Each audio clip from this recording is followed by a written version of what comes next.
اعوذ باللہ من الشیطان الرجیم بسم اللہ الرحمن الرحیم رب اشرح لی صدری ویسر لی امری واحلل عقدۃ من لسانی یفقہوا قولی۔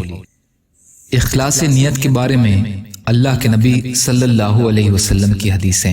حضرت مان بن یزید رضی اللہ عنہ فرماتے ہیں کہ میرے والد حضرت یزید رضی اللہ عنہ نے کچھ دینار صدقے کی نیت سے نکالے اور انہیں مسجد میں ایک آدمی کے پاس رکھ کر آئے تاکہ وہ آدمی کسی ضرورت مند کو دے دے۔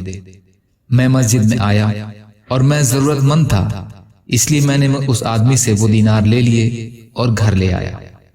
والد صاحب نے فرمایا، اللہ کی قسم تمہیں تو دینے کا میں نے ارادہ بھی نہیں کیا تھا۔ میں اپنے والد کو نبی کریم صلی اللہ علیہ وسلم کی خدمت میں لے گیا اور یہ معاملہ آپ کے سامنے پیش کیا۔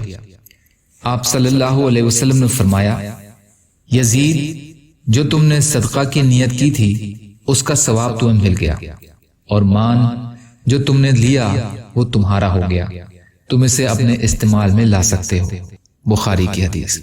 یا اللہ ہم سب کو کہنے سننے سے زیادہ عمل کی توفیق عطا فرمائیے۔ یا اللہ جو مظلوم ہیں، پریشان حال ہیں، بیمار ہیں، قرض میں ہیں، بے روزگار ہیں، محتاج ہیں، ان کی مدد فرمائیے۔ ہم سب کو اپنی استطاعت کے بقدر اپنا حق ادا کرنے والا بنائیے۔ یا اللہ دین کا کام کرنا آسان کر دیجئے۔ یا اللہ ہم سب کو دین پر ڈٹے رہنے والا بنا دیجئے برحمتک یا ارحم الراحمین۔ لا الہ الا اللہ محمد رسول اللہ۔ السلام علیکم۔